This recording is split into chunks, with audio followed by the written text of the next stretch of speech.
Amin. Terima kasih Pak Noldi.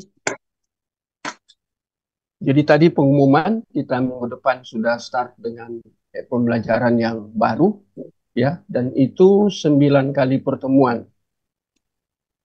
Jadi selalu kita akan upayakan supaya 9 kali pertemuan terus-menerus sehingga kita membahas cukup luas dan dalam, apalagi berbicara tentang teologi. Oh, ada feedback ya. Nah, sekarang kita akan lanjutkan. Tetapi saya mau katakan sebelumnya bahwa kalau kita belajar biblical theology itu tidak cukup 9 kali pertemuan. Karena cukup luas. Kalau kita membaca bukunya Voss itu ya, kemudian ada beberapa buku yang saya kutip itu bukunya tebal. Jadi kita nggak mungkin belajar secara menyeluruh.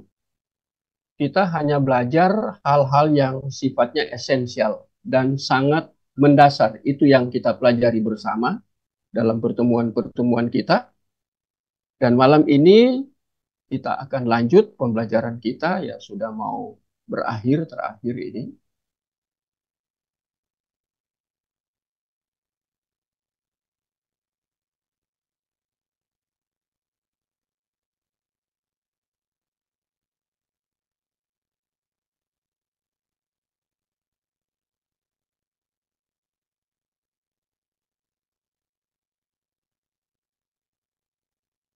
Nah, kita sudah sampai di hakikat teologi kemarin.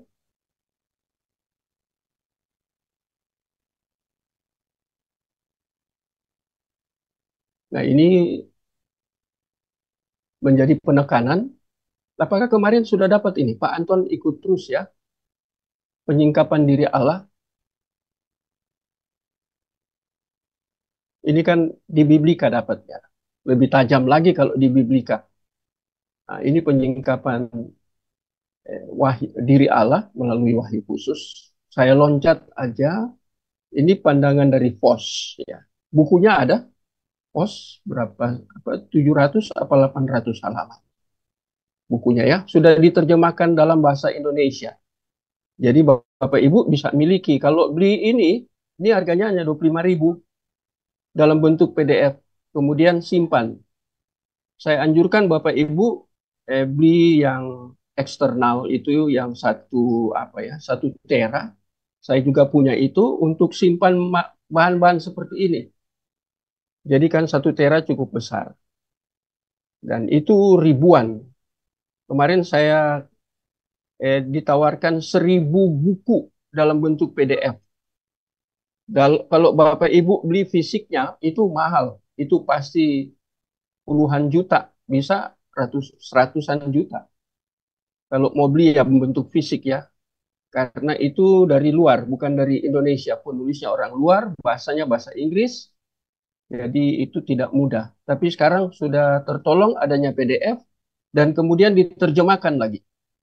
Nah, sekarang saya kutip dari apa yang dikatakan Voss, ini perlakuan lazim terhadap teolog, membedakan 4 bagian. Yang pertama teologi eksegesis, kedua teologi historis, kemudian sistematik, kemudian teologi praktika atau praktis ya. Ini bukan F ya, praktis. Nah, ini 4 komponen ini sangat penting. Ini membedakan 4 bagian perlakuan lazim ini, 4 bagian ini. Ya. Itu disebut oleh Voss itu sebagai teologi itu eksegetis. Ya, saya perlihatkan ada buku di sini, ada di tangan kanan saya, ini Biblical Interpretation. Dan di kiri saya ada buku Exegetical Fallacies. Nah, ini 2 buku yang sangat penting. Kalau Biblical Interpretation ini ada jilid 1, jilid 2. Saya punya dalam bentuk fisik.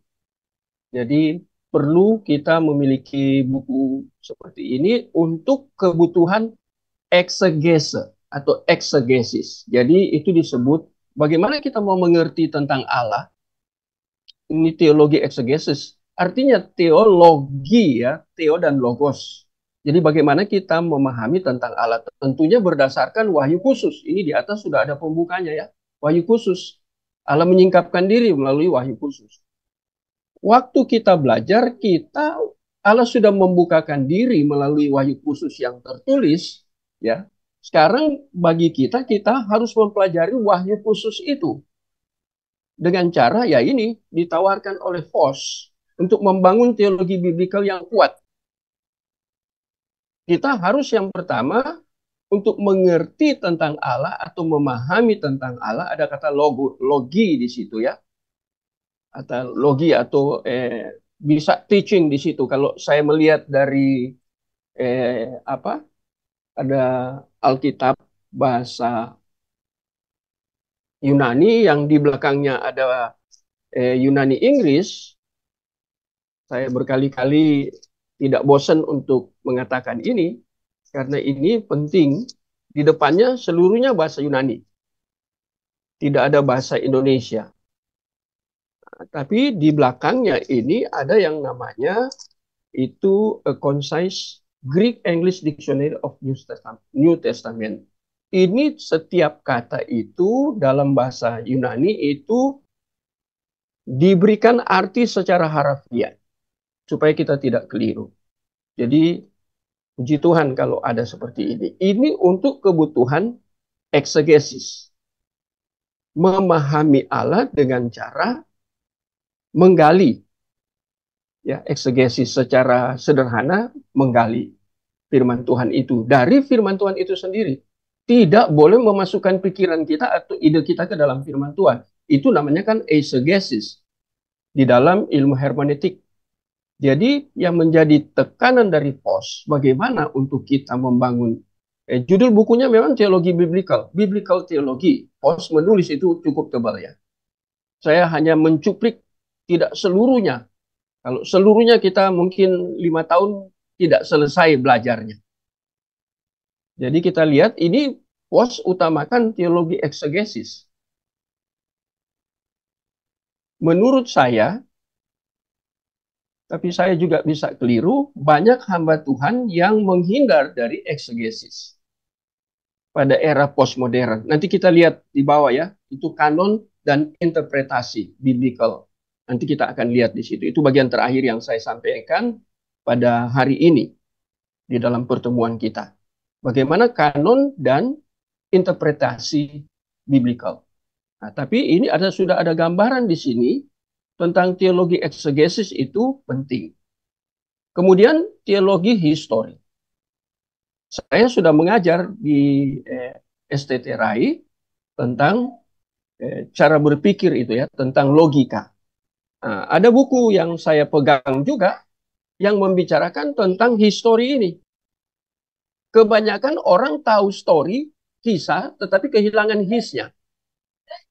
Dalam membangun teologi, itu sifatnya bukan hanya story.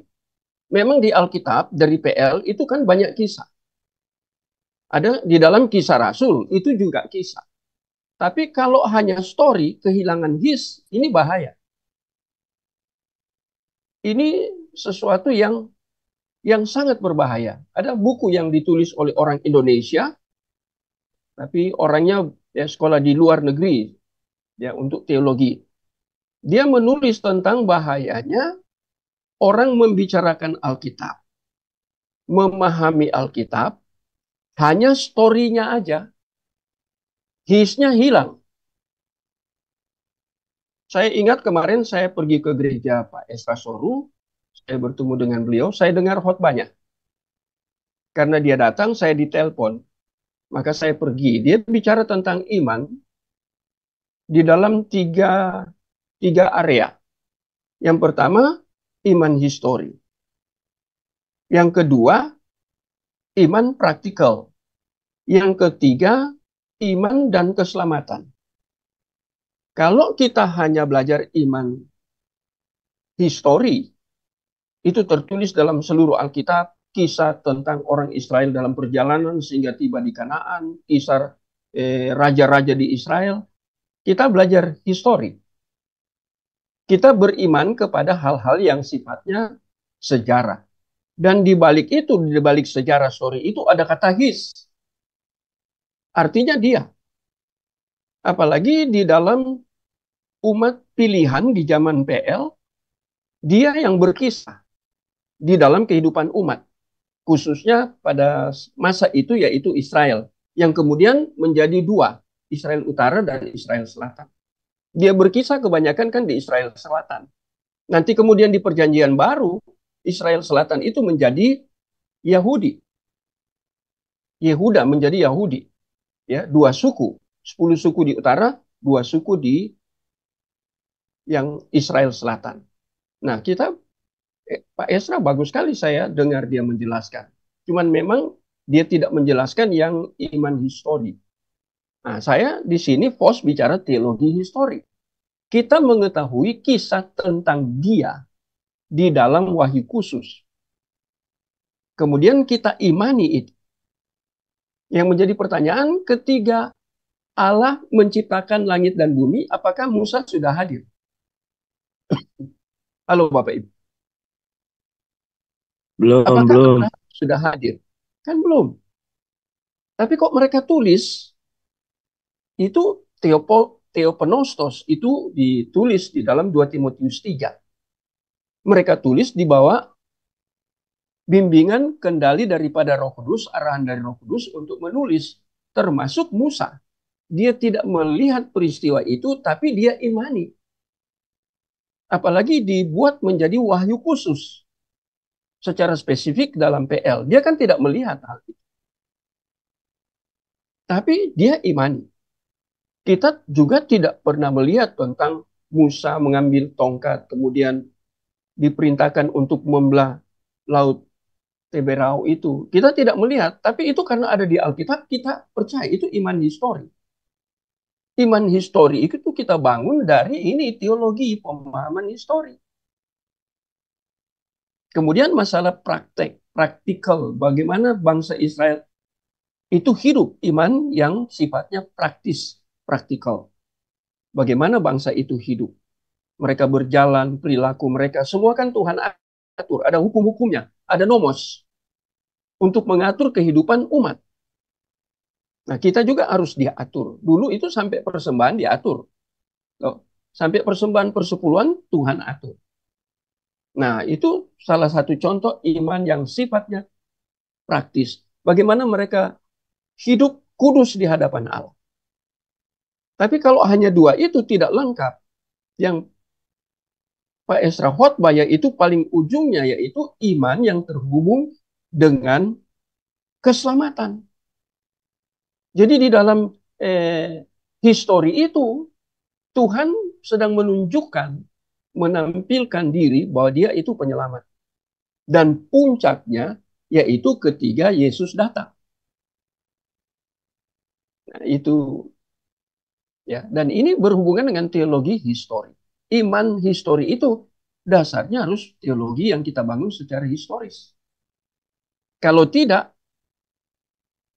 kita tidak percaya kepada Alkitab yang tertulis di mana Allah bekerja, Allah berperan, dia itu ya, his, bukan hanya story, tapi history.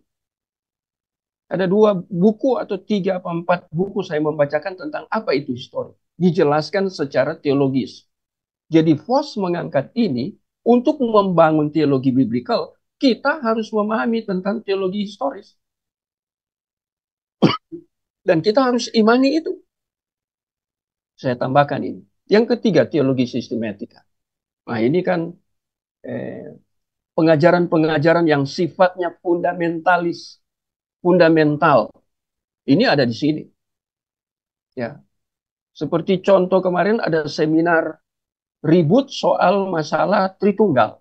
Rame. Itu bukan di luar, dari luar serang kita. Itu orang dalam. Sama-sama dosen. Tapi soal Tritunggal ada yang katakan seperti ini, ada yang katakan seperti itu. Ya, itu jadi ribut. Jadi rame sekali ya. Saya lihat ada di grup, saya ada di grup itu ditanggapi. Ya Pak Anton tahu ya karena satu grup dengan saya. Saya hanya membaca dan mengamati itu ya. Nah, kemudian yang keempat, ini teologi praktikal, praktika. Nah, itu seperti penggembalaan, itu kan masuk dalam kategori teologi praktika ya. Konseling, dalam penggembalaan ada konseling. Nah, itu maksudnya. Nah, tapi ketika kita membangun teologi praktika, khususnya terhubung dengan pastoral konseling, kita harus membangun berdasarkan teologi. Kebanyakan orang yang melakukan penggembalaan, khususnya di dalam konseling, kebanyakan tidak punya dasar teologi. Dasarnya tidak biblikal, tetapi dasarnya justru psikologi. Saya mungkin sudah pernah katakan di sini ya, bahwa ada buku dari Amerika, bahwa iman itu sudah menjadi, ya iman ya, iman itu sudah berdasar, religi bukan iman. Religi itu basisnya, basically-nya, dasarnya itu bukan dibangun dengan teologi yang berpusat kepada wahyu khusus, tidak. Tetapi di situ dikatakan psikologi sudah menjadi teologi. Nah, ini dalam teologi praktika.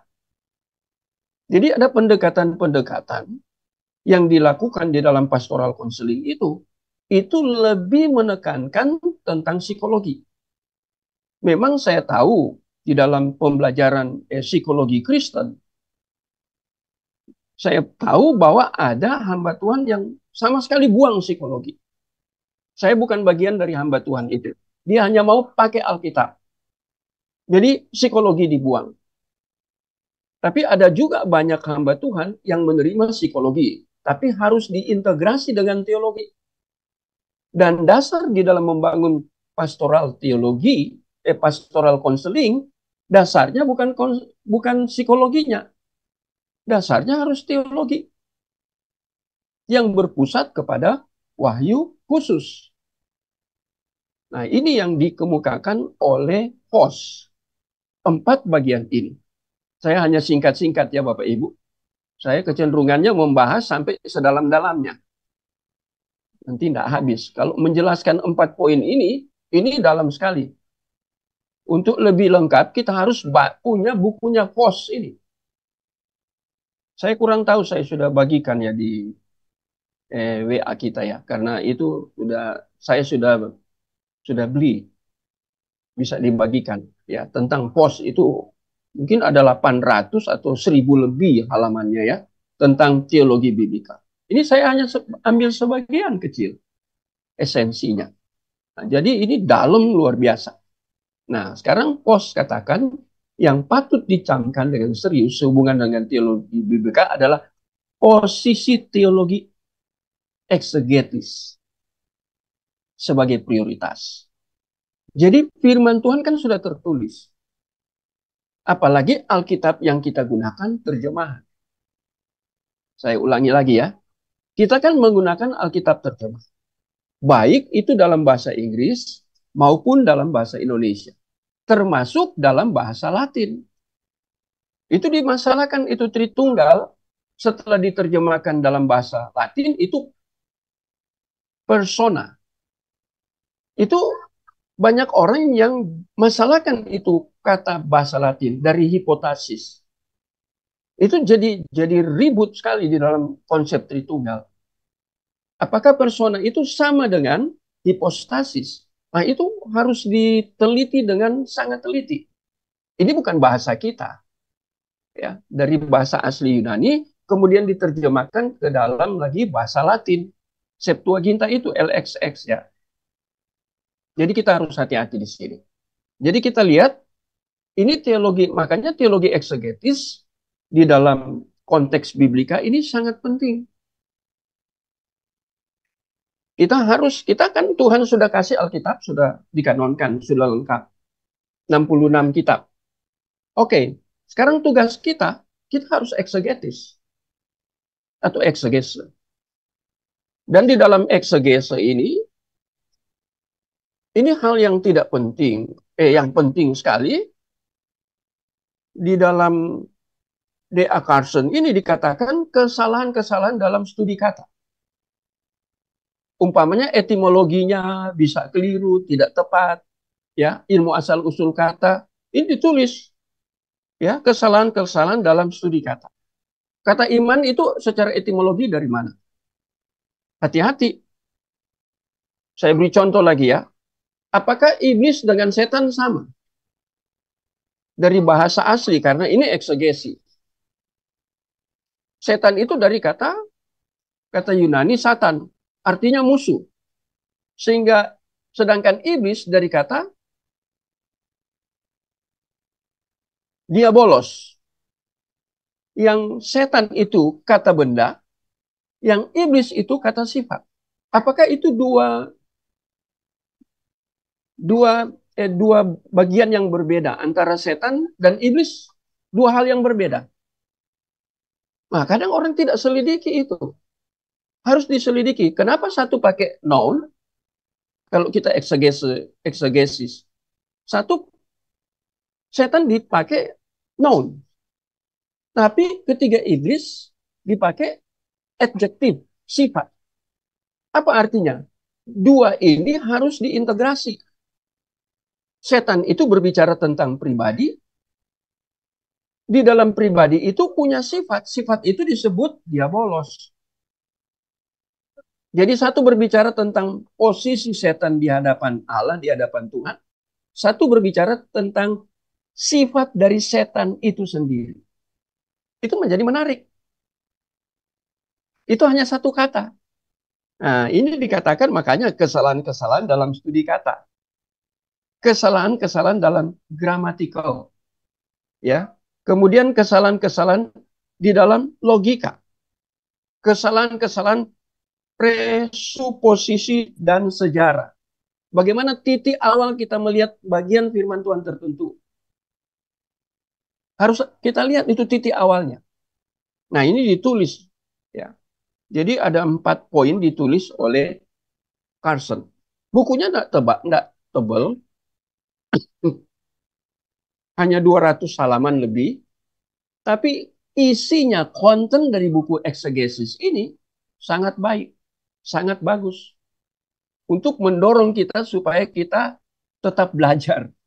Apalagi kita sedang mempelajari teologi biblikal yang memprioritaskan teologi eksegetis.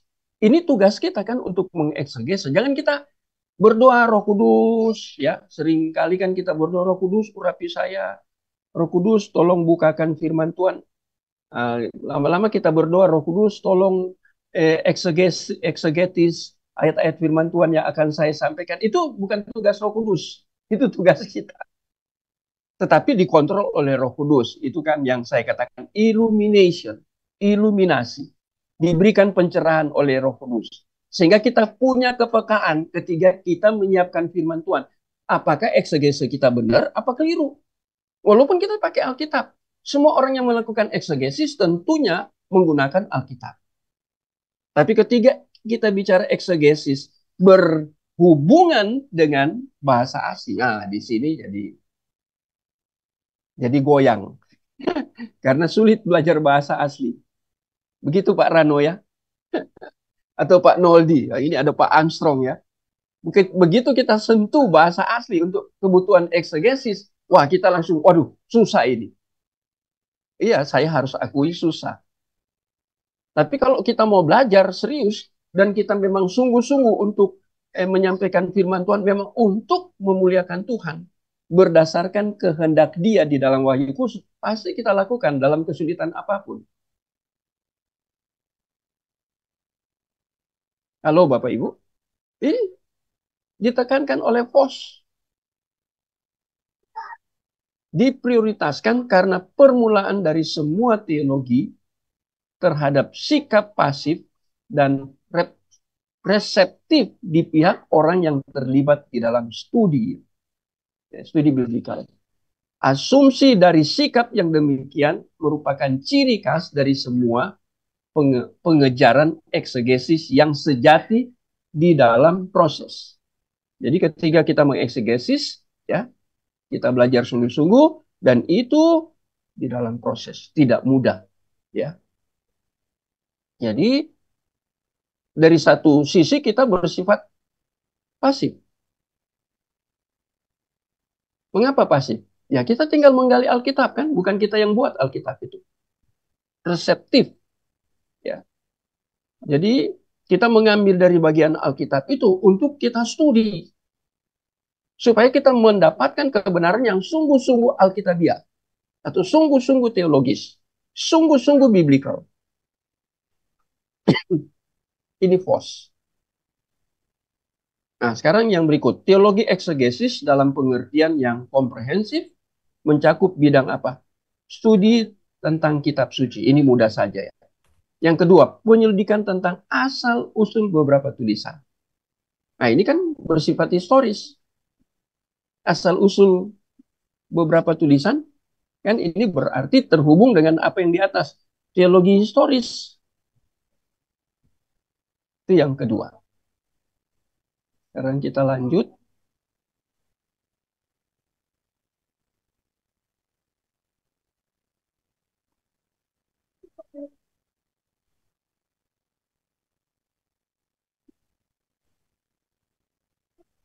Saya kadang-kadang terloncat ya. Oh, kita sudah di sini.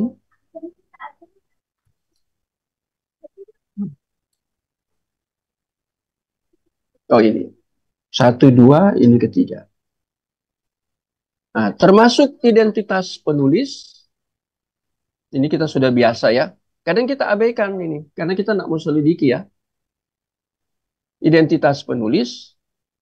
Kemudian waktu dan peristiwa penulisan.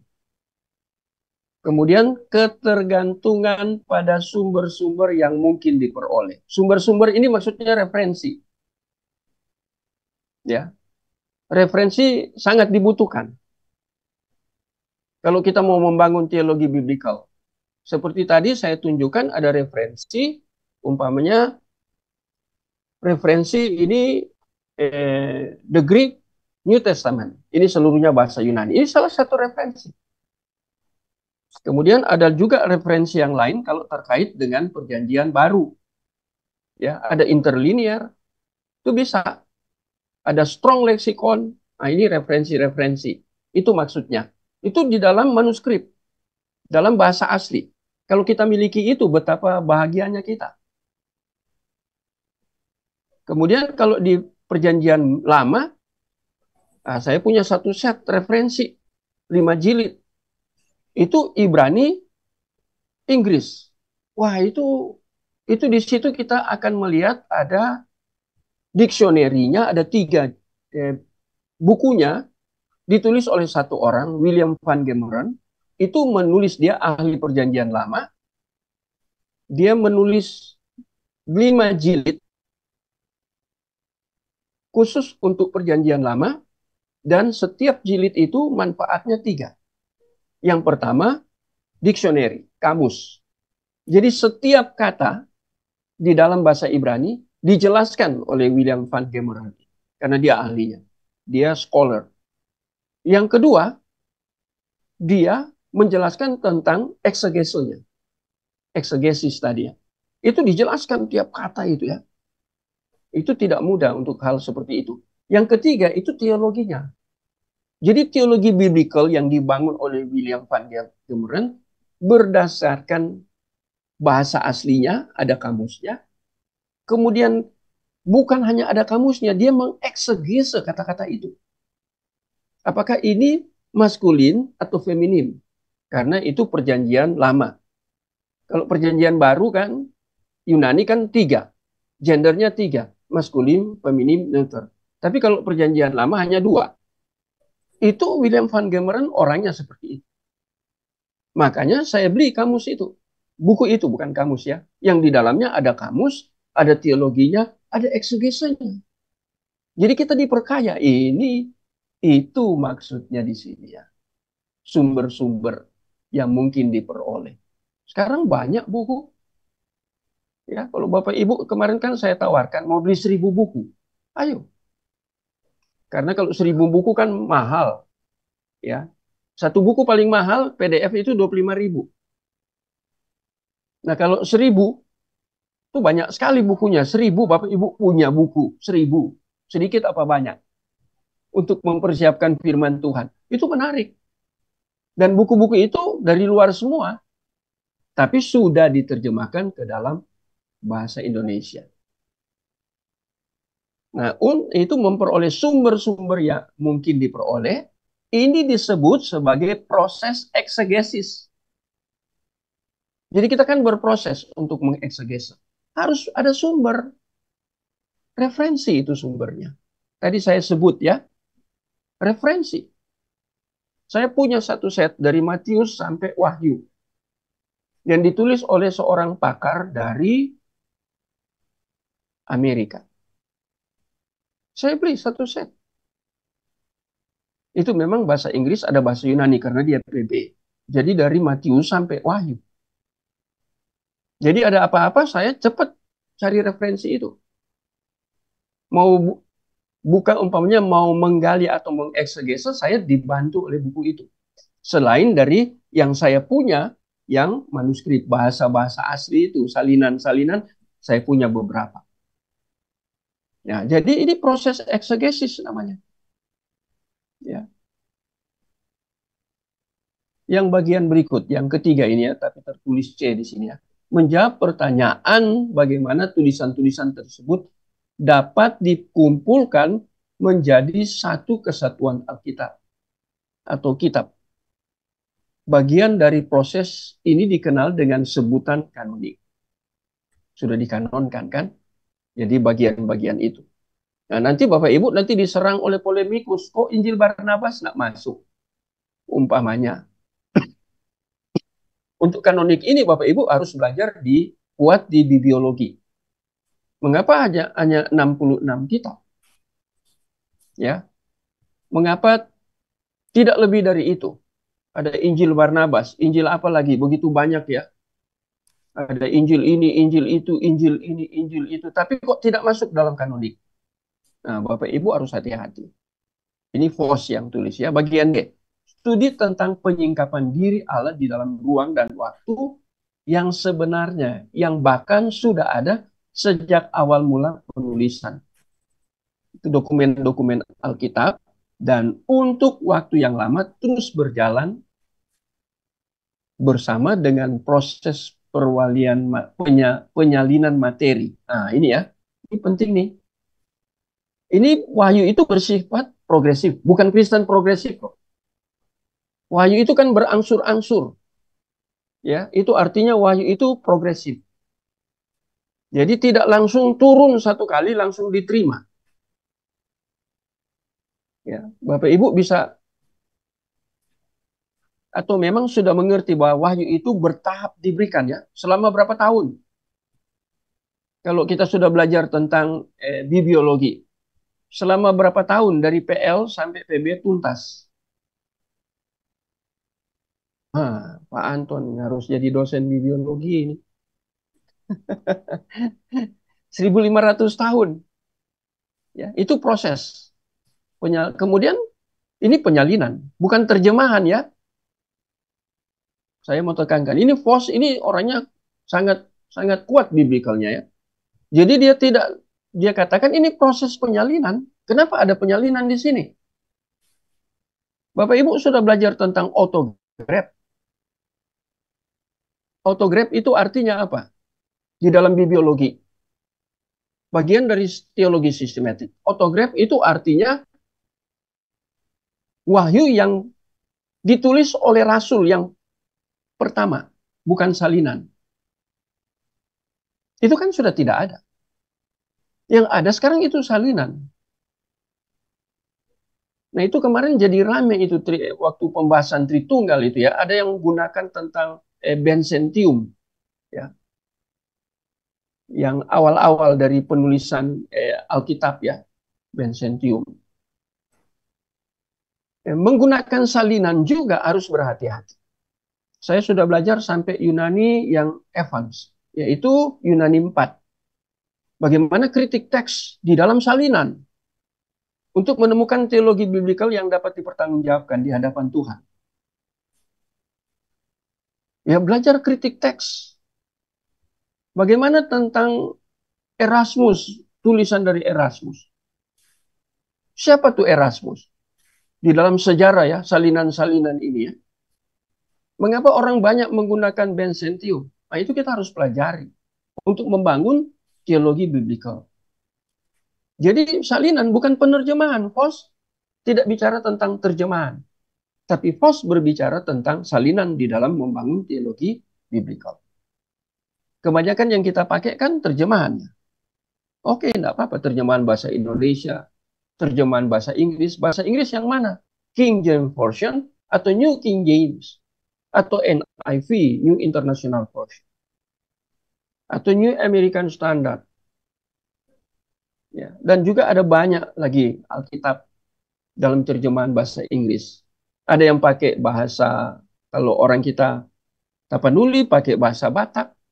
Saya waktu pelayanan di Pontianak di Kalbar, saya ketemu dan diberikan ketika saya pergi khotbah KKR, diberikan Alkitab di dalam bahasa Dayak. Tapi Dayak kan punya juga terbagi-bagi ya, rumpun apa gitu. Saya lupa itu, Alkitabnya cukup tebal dalam bahasa Dayak. Sekarang sudah diterjemahkan Alkitab di dalam bahasa Madura. Yang menjadi masalah di sini, sumber salinan yang diterjemahkan itu jadi masalah. Kalau kita belajar kritik teks, kalau sumbernya salah, tidak benar-benar seperti dalam tanda kutip autografnya, itu pasti keliru. Dan ada hamba Tuhan yang studi di Amerika, dia juga orang pinter. Dia katakan makin tua sumbernya, salinan ini ya, manuskrip makin lama, itu makin baik. Bukan yang terbaru-terbaru ini, tapi yang makin lama. Dan itu yang harus kita cari. Kebetulan di Indonesia sulit ya cari hal-hal seperti itu. Tapi kita sudah terbantu dengan leksikon, ya, BDB. Nah, kita terbantu dengan itu ya. Ada helps, word study, studies itu ya. Itu kita terbantu dengan itu ya.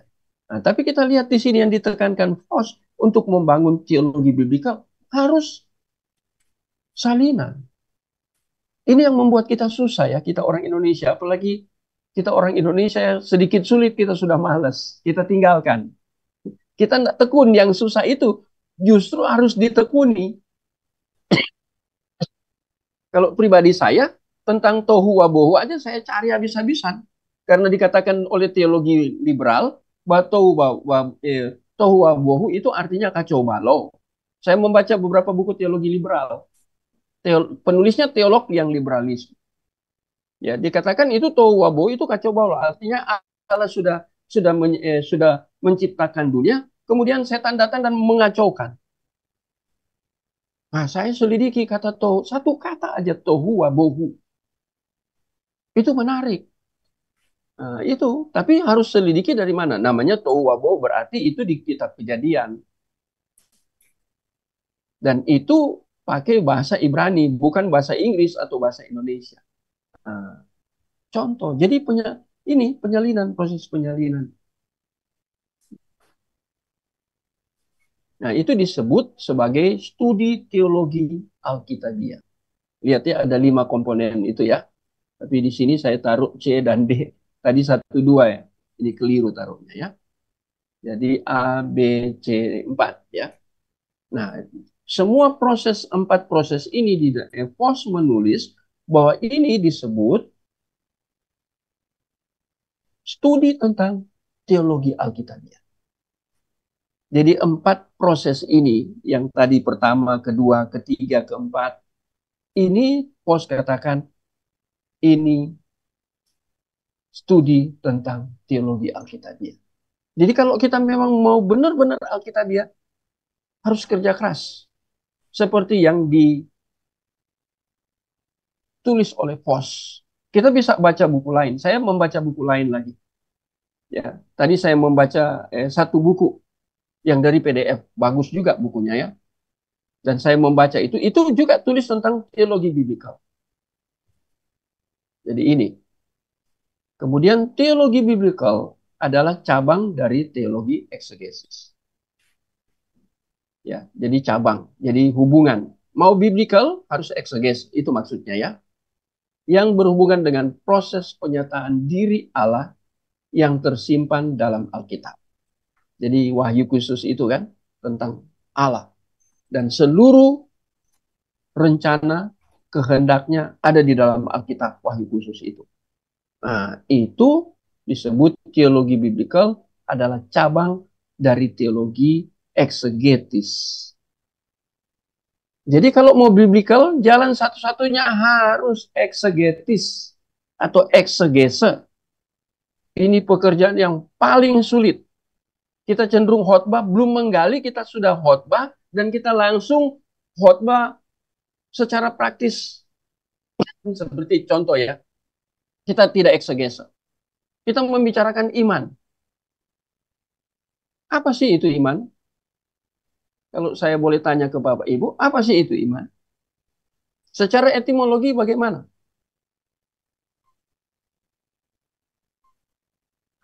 Umpamanya kita lihat di dalam Ibrani pasal berapa itu? Tentang iman itu. Ibrani pasal berapa ya? Pasal 11.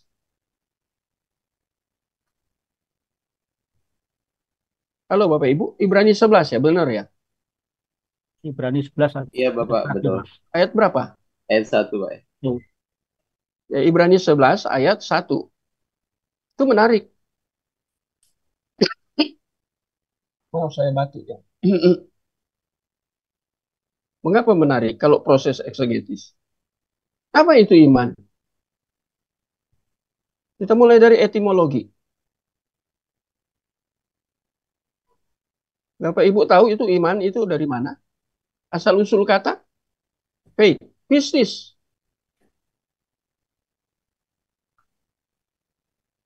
Itu noun, nominatif, feminim, singular. Bapak Ibu harus jelaskan ini. Itu kata benda, nominatif, dan kata sandang tertentu. Bentuknya feminim, tapi singular. Mengapa singular? Wah, itu menarik. Ini saya lihat dari leksikon. Saya lihat dari Strong lagi. Sama, pistis. Kemudian dari Help Studies ini. Ya, tambah dalam, tambah dalam. Jadi kita harus menjelaskan apa itu iman. Ada dosen saya menjelaskan iman itu artinya percaya. Ya. Percaya itu kata sifat. Dia adjektif. Bukan seperti iman, kata benda. Jadi iman itu percaya. Percaya kepada siapa? Jadi contohnya ya, percaya kepada siapa? Kepada seseorang, satu orang, satu pribadi. Bersifat singular, ya, bukan plural. Jadi kita sendiri harus percaya kepada siapa? Juga singular, bukan plural. Kepada seseorang, satu orang. Siapa itu? Yesus. Yang kedua, bukan hanya itu. Yang kedua, bagian dari iman itu percaya kepada kata-kata orang itu. Kata-kata itu apa? Firman Tuhan yang sudah masuk dalam kanonisasi, yaitu Alkitab. Itu kan kata-kata dari Roh Kudus. Nah, itu. Kemudian yang ketiga, melakukan kata-kata orang itu. Jadi kata-kata itu dihubungkan dengan pribadi seseorang, yaitu kata-kata Yesus. Itu bagian yang ketiga. Disederhanakan seperti itu. Itulah yang disebut iman. Iman percaya kepada seseorang, iman percaya kata kata orang itu yaitu Bible atau Alkitab, dan yang ketiga, iman itu melakukan apa yang dikatakan Alkitab. Itu namanya karpos, buah roh. Nah, itu menarik. Ya, itu pistis. Ya, nah itu namanya itu eksegetis.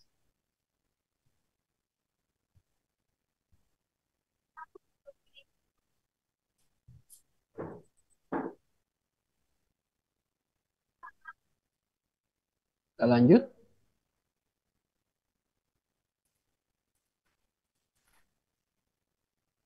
Kadang saya loncat-loncat ya.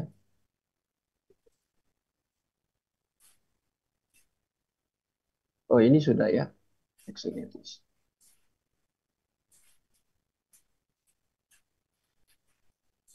Nah ini ada, saya mengutip satu buku ya. Ini penulisnya ini, Goldingay, Biblical Theology. Ini buku juga. Jadi tadi post, sekarang orang lain yang tulis. Teologi biblikal adalah latihan yang masuk akal secara logis. Mengapa teologi biblikal itu logis? Karena teologi biblikal itu mendorong kita, memotivasi kita untuk belajar, mempelajari firman Tuhan yang tertulis. Ya. Dan kita waktu belajar kita harus memakai logika kita. Tapi logika yang bagaimana? Nah ini kata John Goldingay dikatakan ini biblical teologi. Teologi biblikal adalah sebuah latihan yang masuk akal secara teologis. Melatih kita dengan akal budi. Pakai akal kita ya. Pakai nous kita. Jadi teologi biblikal itu untuk kita mendapatkan kebenaran yang biblikal. Kebenaran yang alkitabiah. Kebenaran yang teologis. Kita harus pakai logika kita. Mempelajari Alkitab. Kita harus selidiki firman Tuhan itu dengan serius. Supaya kita tidak keliru. Jadi menyelidiki firman Tuhan itu menggunakan akal kita. Itu hal yang logis. Semua manusia berpikir kan. Nggak ada manusia yang tidak punya pikiran. Orang gila pun punya pikiran. Tapi masalahnya dia terganggu pikiran. Ini apalagi kita orang waras. Kita harus menggunakan pikiran kita dalam pengertian kita harus belajar. Nah, sekarang saya tanya, hukum kasih itu ya. Apa isi hukum kasih? Kasihilah Tuhan Allahmu dengan segenap apa Bapak Ibu? Ada berapa poin situ? Segenap hati, jiwa, akal budi, dan kekuatan juga ada. Nah, yang ketiga, mengasihi Allah dengan pakai apa? Akal budi. Akal budi, nous. Tapi nous yang bagaimana? Di situ tidak tertulis nous yang bagaimana. Itu ajaran Yesus. Nanti Paulus bicara itu dalam Roma 12 ayat yang kedua. Apa Roma 12 ayat yang kedua? Coba kita lihat, ini nous yang kita pakai. Karena ketika kita membangun teologi biblikal, kita harus belajar. Nah, sekarang kita belajar karena kita mengasihi dia. Nah, sekarang pasal 12 dari Roma ayat yang kedua. Nah, ini berbicara tentang pembaharuan budimu. Teks aslinya pembaharuan nous. Ini penting. Jadi mengasihi Allah dengan akal budi yang sudah dibaharui. Jadi kita ketika belajar, kita adalah orang yang sudah dibaharui. Akal kita pun dibaharui. Itu pekerjaan Roh Kudus untuk mendorong dan memampukan kita untuk belajar firman Tuhan. Jadi unsur pembaharuan itu penting ketika kita mempelajari biblical theology. Sehingga itu mempelajari teologi biblikal itu bersifat logis. Akal itu secara logis, kita berpikir secara logis. Ya, bukan dengan kekuatan kita sendiri, tapi kita dipimpin oleh Roh Kudus. Makanya harus ditambah lagi. Secara logis, berdasarkan apa? Illumination atau iluminasi. Otiso, pencerahan pikiran berdasarkan Roh Kudus yang sudah tinggal di dalam kita. Nah ini penting. Secara logis itu maksudnya. John Goldingay. Mujizat pun adalah hal yang logis bagi Allah. Bagi kita mujizat, tapi bagi Allah itu biasa, logis. Namun bagi manusia tidak logis. Karena yang sanggup melakukan hal tersebut hanya Allah semata. Ya, kadang kalau saya bicara mujizat ini, saya jelaskan sedikit ya. Saya mau tanya, Yesus paling banyak mengajar atau buat mujizat? Ada yang bisa jawab? Mengajar, Pak. Dia tetap buat mujizat, tapi paling banyak dia mengajar. Nah, mengapa dia paling banyak mengajar? Halo Bapak Ibu. Bukan buat mujizat saja. Harus terbanyak mengajar. Karena dia datang untuk, dia kan wahyu khusus. Dia datang untuk menyingkapkan rahasia Allah. Apalagi hal-hal yang di dalam perjanjian lama, sekarang itu digenapi di dalam Yesus, disempurnakan. Makanya Yesus disebut finalitas of Christ. Dia final, yang ada di perjanjian lama, yang kalau kita belajar tentang tipe dan antitipe, nah, tipenya ada di PL, antitipenya di Yesus itu. Dia menyempurnakan di situ, yang di perjanjian lama.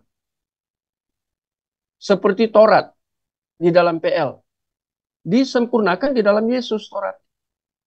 Ya, seperti itu. Nah, ini kalau kita berbicara tentang mujizat, sewaktu-waktu orientasi kita mujizat lebih banyak ke mujizat apa Bapak Ibu? Halo? Physically, dalam bentuk fisik. Kalau orang disembuhkan, sakit kanker disembuhkan. Tapi saya mau tanya, apakah kalau orang tidak disembuhkan, berarti tidak terjadi mujizat? Nah, ini jadi rame. Secara biblikal sekarang.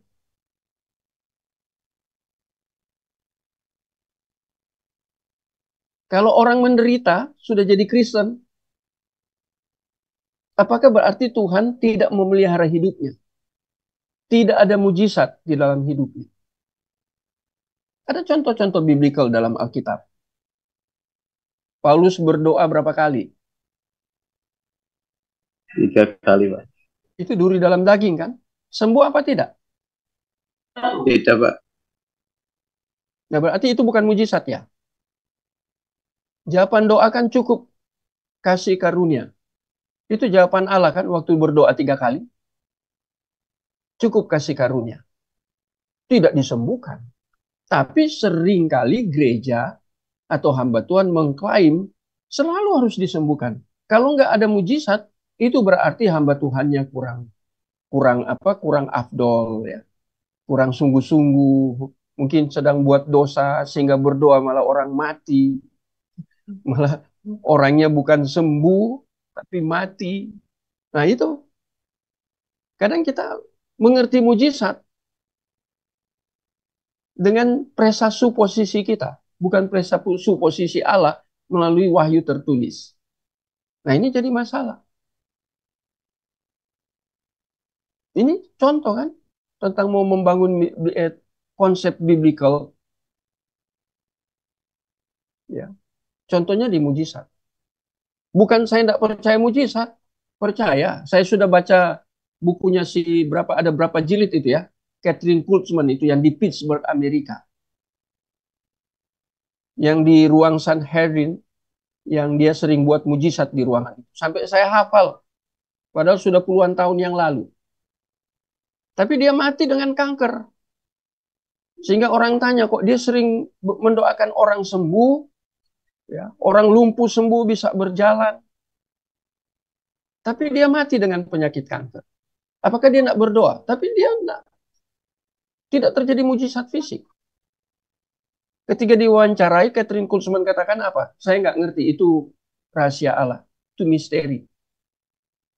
Jadi secara fisik dia menderita, tetapi secara spiritual dia tidak menderita.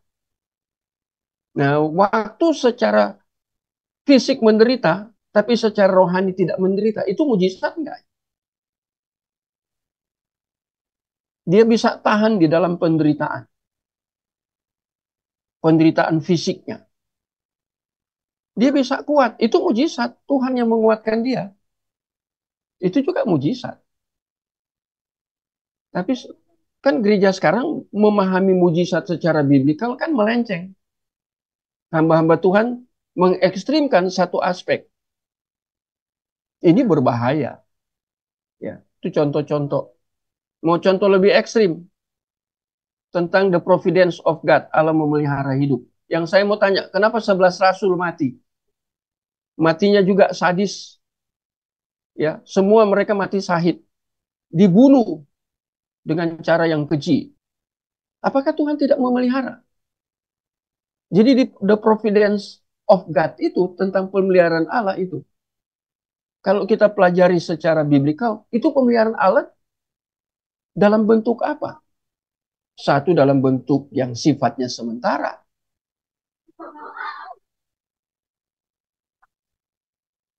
Kebutuhan-kebutuhan yang sifatnya sementara. Tapi ada pemeliharaan Tuhan terhadap apa? Imannya itu. Sehingga walaupun dibunuh, mereka kuat, mereka tahan. Contoh di Alkitab, siapa itu yang dilempari batu sampai mati di Kisah Rasul? Ananias. Stefanus, Pak. Stefanus. Sampai mati. Ada di situ pemeliharaan Tuhan. Ada. Mati dia. Tapi dia kuat untuk hadapi tekanan itu, lemparan batu itu. Nah itu mujizat. Tapi kok mujizat itu disortir atau dibonsai gitu ya. Ini pemahaman-pemahaman yang sederhana, tetapi harus dikaji secara biblikal. Halo Bapak Ibu. Hal penting tentang cara berpikir. Nah, ini penting kan karena berhubungan dengan pikiran. Karena kita makhluk hidup yang Allah percayakan untuk menerima Alkitab dan mempelajarinya dengan serius dan harus berdampak dalam kehidupan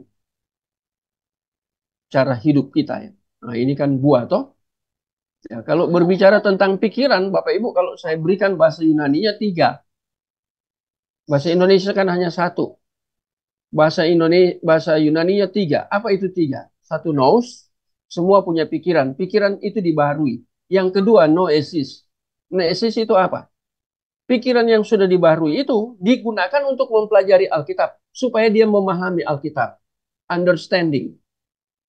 Ya, dari kata epistemologi. Waktu dia mengerti Alkitab, dia menambah pengetahuan. Dia sudah tidak menggunakan kata nous, tapi sudah menggunakan kata noesis. Karena dia menjadi seorang intelektual di dalam Alkitab. Yang ketiga, menyangkut pikiran, yaitu proneo. Apa itu proneo? Proneo itu apa yang kita mengerti, kita implementasikan dalam lifestyle kita, gaya hidup kita sehari-hari. Itu pikiran, tapi menggunakan kata proneo. Jadi lihat kita ya, 3 ya. Secara biblikal 3 tentang pikiran. Jadi kita harus pikiran dibaharui waktu belajar Alkitab, wahyu khusus. Yang kedua, waktu kita belajar, Roh Kudus menyingkapkan, menolong kita, berikan pencerahan, sehingga kita memahami dengan tepat, kita tambah pengetahuan. Itu dia sudah pakai noesis. Yang terakhir, kita harus melakukan apa yang kita sudah pelajari tadi sebagai pengetahuan, artinya teori. Sekarang itu harus diimplementasi dalam hidup. Umpamanya kita belajar doktrin-doktrin itu ya, itu dalam sistematik teologi yang fundamental. Nah itu kita pelajari, itu teori. Sekarang bagaimana kita mengimplementasi apa yang sudah kita pelajari itu dalam kehidupan pelayanan kita. Berkhotbah, mengajar, itu luas itu areanya. Implementasi itu sudah tidak pakai nous atau known, sudah tidak menggunakan kata noesis, tapi itu sudah menggunakan kata proneo. Ya, jadi ini ya. Sebab itu dalam membangun teologi biblikal, umatnya wajib menggunakan pikiran. Nah, tadi saya sudah jelaskan. Dan digunakan untuk memperoleh pengetahuan. Nah, ini ya saya harus taruh dalam tanda kurung noesis. Pengetahuan akan Allah melalui wahyu khusus. Yang telah dan atas inisiatif Allah. Ya, kemudian ada Roh Kudus diberikan melalui para penulisnya. Ketiga ini menulis Alkitab. Berbeda dengan berperan sesuai kehendaknya. Ya. Di dalam rentang waktu panjang ini penulisan Alkitab lewat penulis ya tadi ya 1500-1600 tahun dengan berbagai cara yang benar-benar unik di dalam berbagai situasi dan kondisi. Jadi ini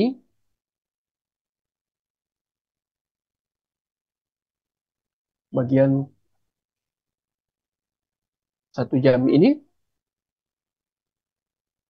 Sekarang ada pertanyaan?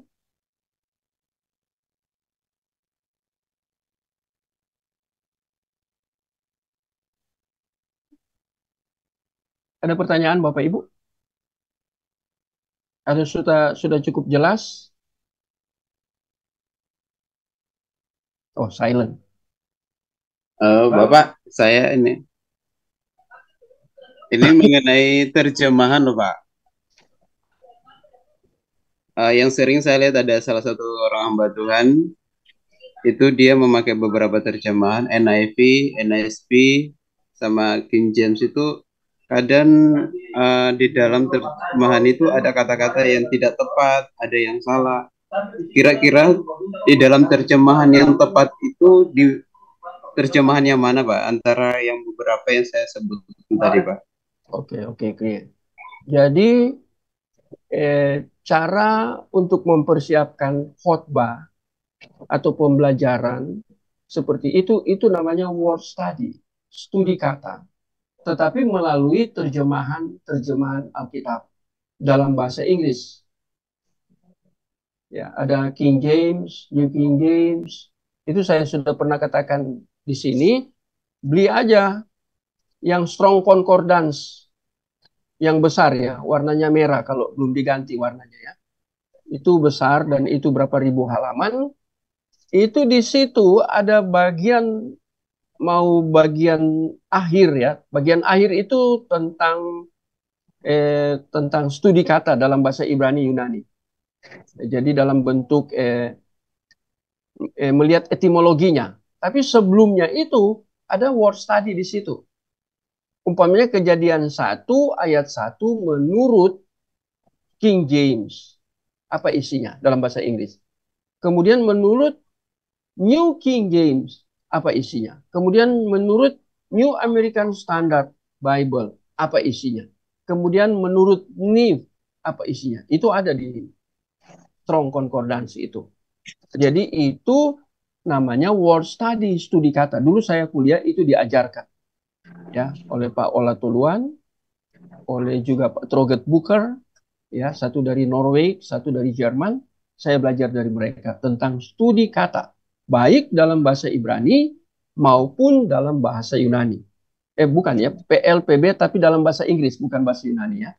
Kalau bahasa Yunani itu namanya kritik teks, beda dengan studi kata. Ya.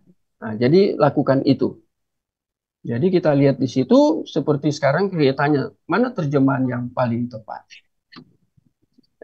Banyak scholar lebih pegang ke King James version.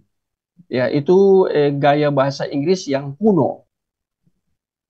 Ya, kalau seperti kita, kemarin saya ikuti kanon yang ditulis oleh seorang hamba Tuhan, ya tentang kanonisasi itu. Tapi kemudian kanon itu dibandingkan dengan terjemahan. Bapak Ibu tahu di dalam bahasa Indonesia ada berapa banyak berkali-kali Alkitab itu diterjemahkan. Itu mulai dari OE bahkan sebelumnya sudah ada sampai kemudian sekarang ini yang terbaru saya punya Alkitab yang terjemahan terbaru dari LAI. Coba Bapak Ibu word study yang bahasa Indonesia. Sama nggak isinya? Banyak perbedaan. Banyak sekali perbedaan. Kemarin mungkin saya bagikan ya, itu ada yang YouTube yang saya pelajari, lihat, ikuti tentang masalah word study ini dalam bahasa Indonesia. Saya lebih senang pakai yang terjemahan LAI ini yang lama-lama itu yang punya yang OE ya, bahasa Indonesia yang lama. Itu lebih mendekati ke bahasa asli. Walaupun tetap ada kelemahan namanya terjemahannya. Tapi banyak orang katakan kalau mau word study di dalam bahasa Indonesia sendiri, pakai yang lama. Kemudian yang berikutnya kita dipengaruhi oleh bahasa Melayu orang Indonesia. Nah, siapa yang terjemahkan ke dalam bahasa Melayu? Nah, ini kita harus tahu sejarahnya. Nah, sejarah penerjemahan ini tentu. Tapi yang kalau seperti yang kreatanya, ya King James Version. Ya, karena di dalam New King James ada juga perbedaan. Tapi kalau saya karena sudah senior, saya langsung ke beberapa Alkitab di dalam bahasa asli. Jadi saya selidiki dari situ langsung dari bahasa aslinya. Ya itu kita berproses ya. Ada orang sudah sampai ke situ, ada yang belum. Saya karena sudah umur, jadi saya lebih ke lihat bahasa aslinya.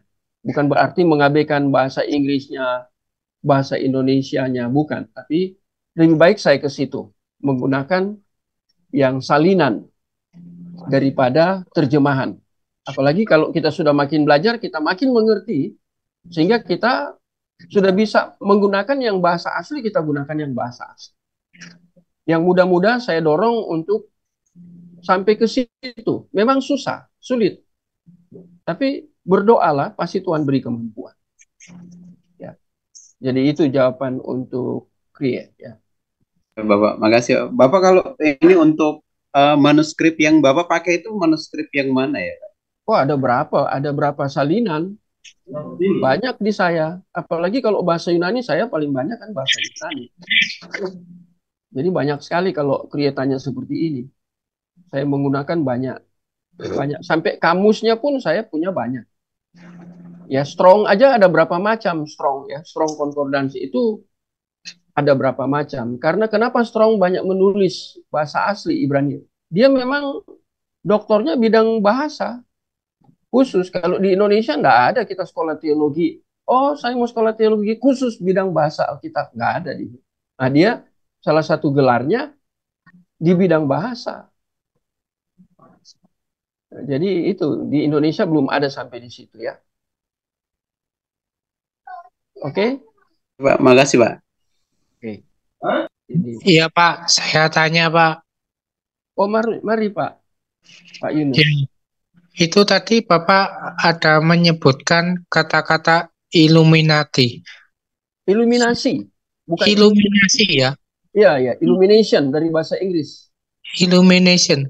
Bukankah illumination itu kalau yang di apa namanya? Itu adalah kelompok-kelompok kayak setan gitu Pak, mata gitu. Oh, gimana? Itu Illuminati itu. Beda. Kadang hampir mirip ya. Tapi illumination itu dari bahasa Yunani potiso. Potiso diterjemahkan bahasa Inggris illumination. Rupanya di Kamus Besar Bahasa Indonesia sudah ada juga itu. Saya sudah cek ya. Saya orang juga yang teliti sekali. Saya punya beberapa kamus. Ya. Seperti di sini saya punya kamus Webster New English Dictionary. Kemudian saya punya kamus Oxford Learner's Pocket Dictionary. Jadi saya punya beberapa kamus. Itu dalam bahasa Inggris saja saya beli kamus-kamus dalam bahasa Inggris. Apalagi yang kamus teologi. Jadi saya hati-hati ya. Kadang reinkarnasi dengan inkarnasi itu hampir mirip ya. Kita tidak percaya reinkarnasi. Tapi kalau inkarnasi kita percaya. Jadi ada kelucuan ini ya. Pak Yunus tanya ini ya. Ada orang yang saya tolong buat tesis. Dia membicarakan tentang Yesus yang berinkarnasi. Itu diprotes sama yang pengujinya. Tapi dia ditolong oleh penguji yang satu. Menolong menjelaskan bahwa yang dimaksud inkarnasi ini itu Alkitabiah. Yohanes 1 ayat 14. Kalau reinkarnasi nggak ada di kita. Kita nggak percaya reinkarnasi. Orang yang sudah meninggal, dia kan bisa reinkarnasi. Di dalam bentuk tertentu ya. Bisa binatang, tumbuh-tumbuhan. Itu beda dengan inkarnasi. Nah, ini mirip-mirip itu, Pak Yunus. Bagus pertanyaan Pak Yunus ya. Itu Oke, yang oke. Illuminati itu kan berhubungan dengan kuasa kegelapan. Tapi Ya. illumination bukan. Itu pencerahan pikiran, penerangan hati, pikiran. Oke, Pak? Oke, terima kasih Pak atas penjelasannya. Terima kasih. Oke. Saya Pak izin bertanya Pak. Siapa ya yang tanya? Pak Rano Pak. Oh, Pak Rano. Please, Pak Rano. Ya Pak. Kasih Pak. Yang saya mau tanyakan ini Pak. Eh, Sesuai dengan pengertian histori yang Pak Moses telah paparkan tadi, artinya terdiri dari dua kata yaitu his dan story. Artinya kisah di dalam dia, artinya Tuhan. Kisah kisah yang di dalamnya ada Tuhan. Yang menjadi pertanyaan saya Pak, apakah histori ini sifatnya universal ataukah hanya ketika kita membahas teologi biblikal saja? Tapi misalnya kita membicarakan histori filsafat, apakah kita bisa memasukkan pengertian seperti yang Pak Moses katakan? Ya Pak, itu Pak. Terima kasih Pak. Oke, bagus ya pertanyaannya. Histori ini dalam pengertian teologis. Jadi bukan secara umum. Saya mengerti maksud Pak Rano bahwa ada histori di dalam konsep filsafat umum. Dan juga ada ini digunakan di dalam bahasa umum.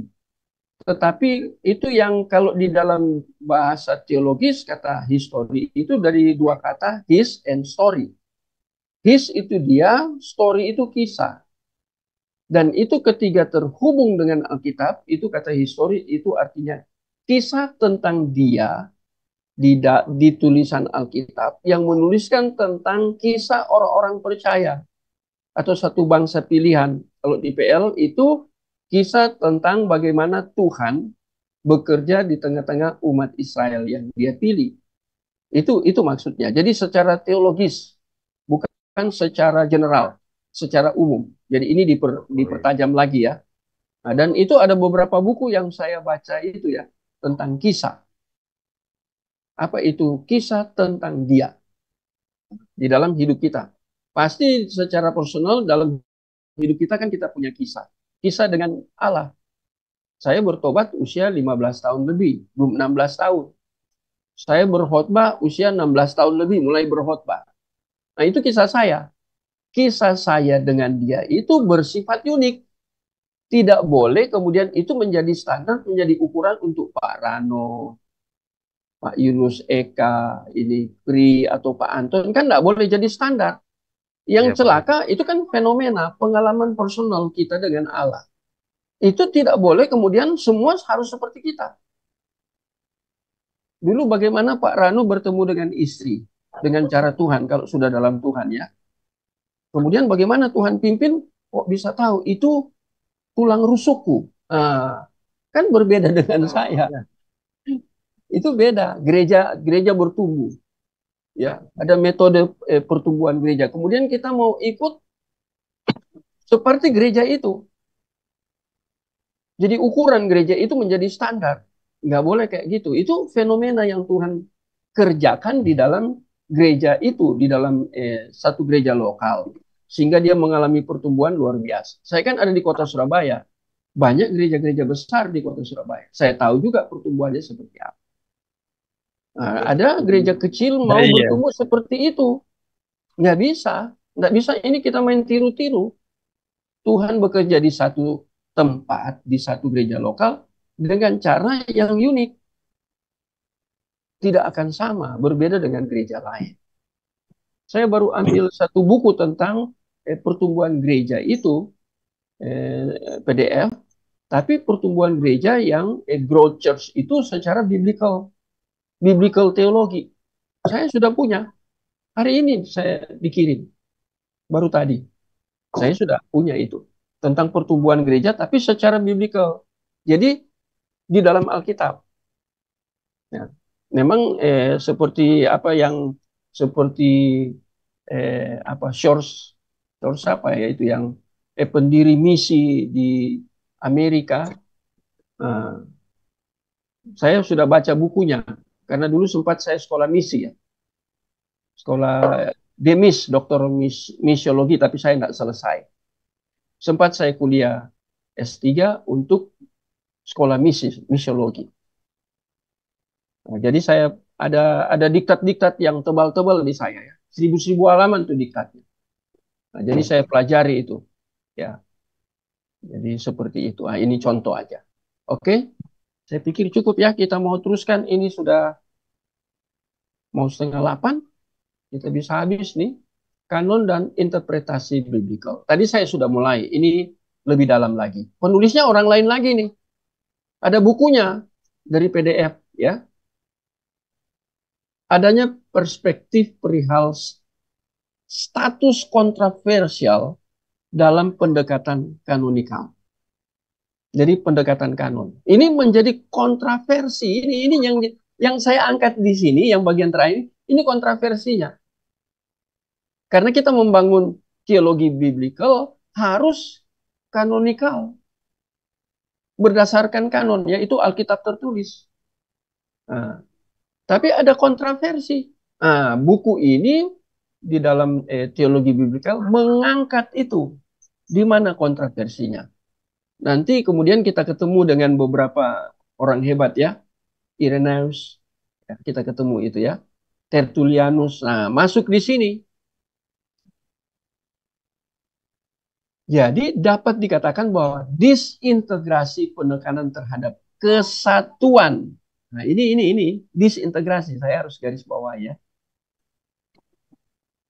Terhadap kesatuan tulisan-tulisan Alkitabiah pada mulanya disaksikan oleh kekecewaan yang meluas terhadap apa yang disebut dengan gerakan teologi biblikal. Jadi orang mau membangun teologi biblikal. Kemudian terjadi di situ skisma, pecah. Ya kayak kemarin mau membangun konsep Tritunggal yang biblikal. Jadi rame di grup ya, di kelompok ya, kelompok dosen juga itu. Itu jadi rame karena ada yang presentasi, yang dosen-dosen lain udah doktor ya, ada yang sudah profesor, PhD, menilai yang presentasi. Nah ini yang nggak gampang. Apakah dia waktu mempresentasi tentang Tritunggal itu punya basically-nya teologi biblical? Tidak. Jadi rame. Saya ikut itu karena saya ada di grup itu juga. Ya, saya ikuti itu. Nah ini namanya terjadi disintegrasi. Ketika kita menulis ya ini ya terhadap kesatuan tulisan-tulisan Alkitabiah yang pada mulanya ini karena kekecewaan. Sehingga orang kecewa dengan teologi biblikal. Pertama-tama mendapat momentum karena bangkitnya kritik redaksi. Nah, tadi ya, kritik redaksi maksudnya kritik teks. Tadi kan saya sudah mulai masuk ke situ ya. Nah, ketiga kritik teks ini, Bapak Ibu pakai teks yang mana? Redaksionalnya ya, tulisannya itu bagaimana? Bapak Ibu pakai yang yang Vincentium atau menggunakan yang lain?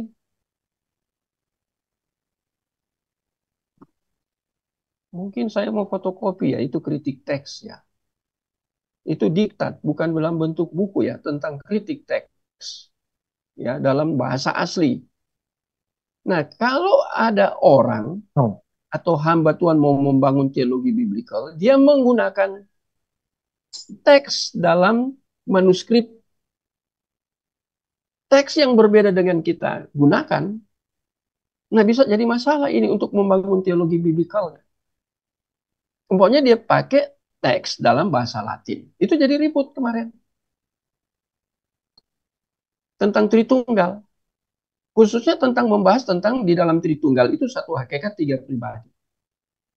Nah, ada yang katakan itu bukan pribadi. Jadi ribut. Ya, apalagi kalau kita ketemu dengan yang aliran sesat, oneness itu kan. Dia tidak percaya tentang tiga pribadi. Hanya satu pribadi.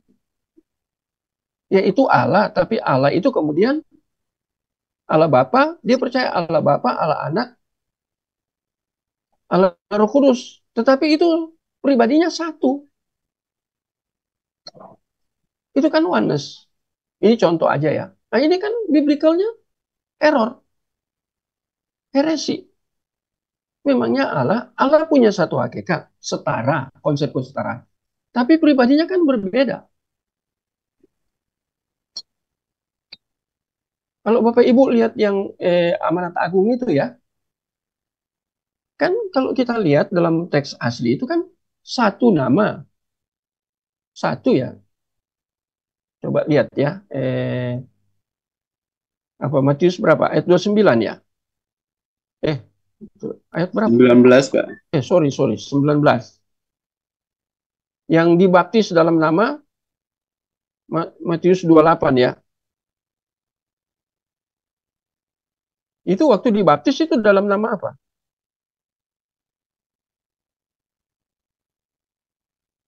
Tiga nama ya?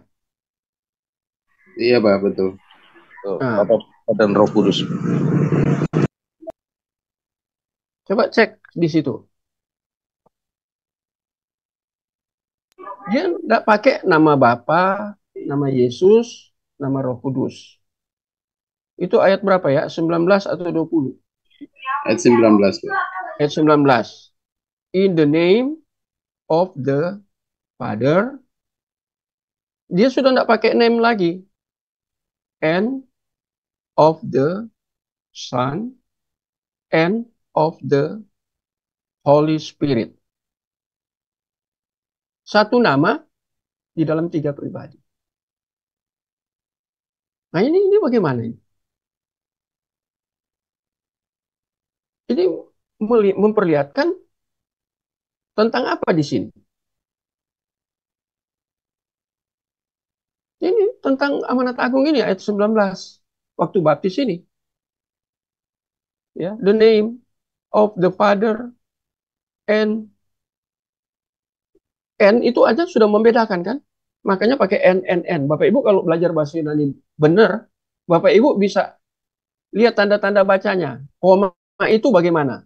Kalau pakai N bagaimana? Nah, itu menarik. Ya.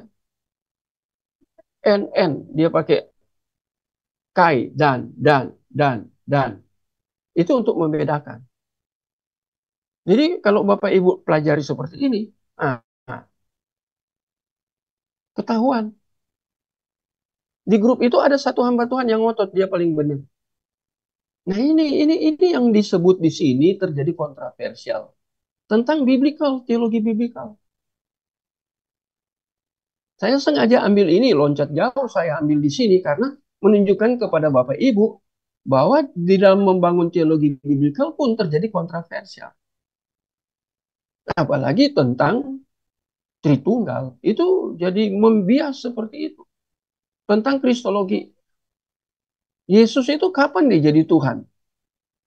Kalau menurut saksi Yehova. Kapan dia jadi Allah? Bukan dia Allah, dia diangkat jadi Allah.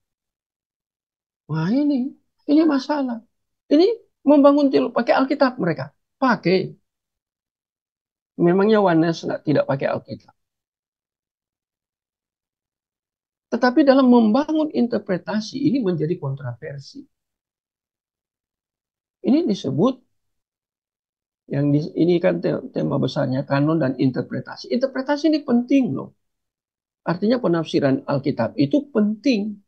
Sudah gunakan Alkitab. Tapi kalau salah interpretasi tafsir, melenceng, berbahaya. Nah ini, saya angkat ini. Atau bukunya ini. Beberapa buku saya pakai untuk mengajar teologi biblika. Jadi kritik redaksi ini, ya, apalagi nyangkut aliran postmodern, posmo sekarang. Apa itu? Spirit dari posmo. Baca bukunya Douglas Grotius tentang postmodern dan pengaruhnya di dalam gereja dan di dalam doktrin. Bagaimana orang membangun doktrin kristologi di era postmodern. Itu ditulis oleh Douglas Grotius. Douglas Grotius itu penulis yang kadang-kadang menulis hal-hal aneh. Dia tulis umpamanya judulnya, segala kebenaran adalah kebenaran Allah.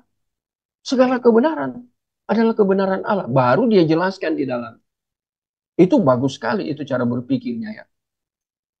Bapak Ibu sudah punya? Ya. Grotius, saya baca buku-bukunya. Apalagi di era postmodern. Ya, tentang aliran postmodern. Mereka membangun teologi biblikal di dalam era postmodern. Ini bahaya. Kita kan hidup dalam era post. Apa spiritnya orang posmo? Maunya gampang. Maunya instan. Itu spirit orang posmo. Maunya semua cepat. Acceleration. Tidak melalui proses. Proses yang seharusnya dilalui tidak mau, dipotong jalurnya. Akselerasi ya.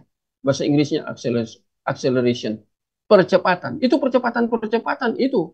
Prosesnya tidak tuntas. Allah mau bawa orang Israel sampai di tanah Kanaan, ada jalan pintas. Mau cepat bisa, tapi enggak. Harus proses. 40 tahun. Kalau Bapak Ibu, itu proses.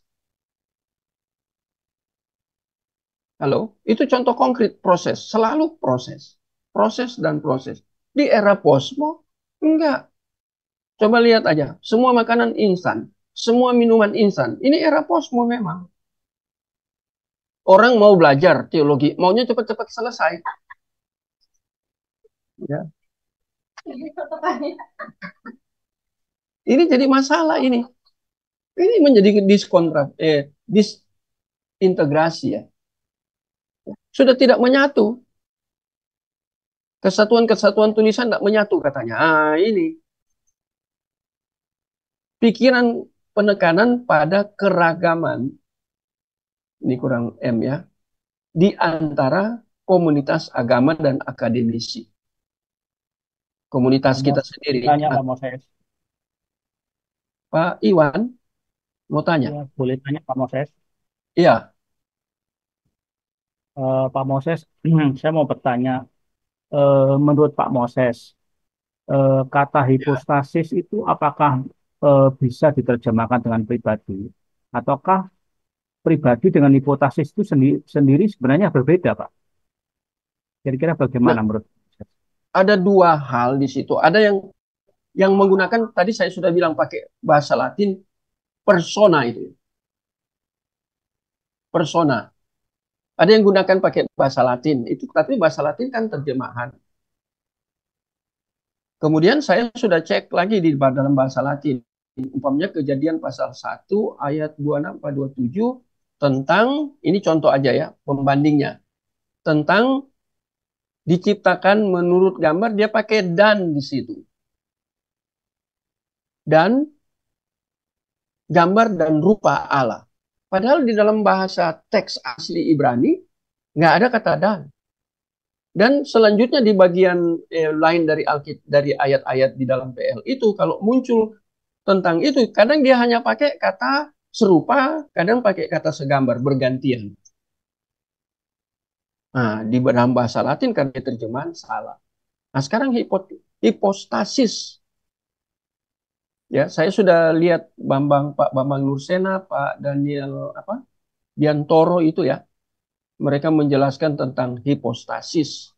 Nah, kadang ada orang yang tidak merujuk kepada pribadi. Jadi kalau mau sampaikan hipostasis itu apakah tidak merujuk kepada pribadi? Mau merujuk ke mana hipostasis itu?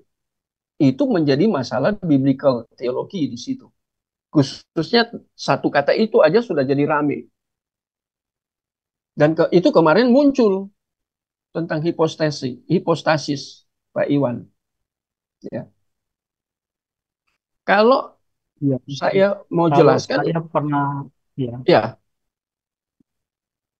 kalau saya pernah ngikutin Romo Daniel, iya, iya. memang di dalam buku-buku tulisannya itu memang memakai pribadi, tetapi Mhm. ada penjelasannya bahwa pribadi yang dimaksud dengan hipostasis itu eh, tidak sama karena apa kalau untuk secara sama mutlak itu tidak sama karena memang hipostasis tidak bisa diterjemahkan secara mutlak pribadi, tapi untuk memudahkan jemaat atau untuk memudahkan eh, eh, pola pemikiran, ya mungkin bisa dianggap sama secara pribadi. Pernah saya baca tulisan dari cetakan Romo Daniel demikian, Pak. Nah, itu memang aliran itu kan mereka dari apa? Dari Ortodok, Pak. Ortodoks ya, dari Ya, Mesir. Itu sebenarnya kalau kata hipostasis itu sesuatu yang sangat fundamental di situ ya. Hipostasis ya. Itu atau sesuatu yang substansi sangat yang mendasar. Nah, tapi ketika itu dikaitkan dengan eh, Tritunggal, nah, orang menerjemahkan lebih ke arah secara teologis lebih ke arah pribadi. Padahal hipostasis itu kan itu berbicara tentang substansi, sesuatu yang sangat mendasar. Dan ketiga itu dikaitkan dengan teologi, teologi kita, maka itu mereka merujuk di dalam Tritunggal kepada pribadi. Itu sebenarnya dari kata dua kata kan, itu ousia, ya. Hipostasis itu dari dua kata ya, ada kata ousia di situ. Itu. Itu ditulis oleh itu ada Origenes itu ya di dalam Credo Nicea itu tahun 325. Itu kata itu sudah dibahas habis-habisan di dalam apa ini konsili itu ya pada tahun 325 itu kan membicarakan tentang hipostasis dalam satu ousia. Ya. Jadi ini doktrin yang dibangun. Nah, ini inti doktrin ortodoks mengenai Trinitas. Dan itu juga dibangun oleh Basilius dari Kaisaria. Nah, ini tentang kata hipostasis.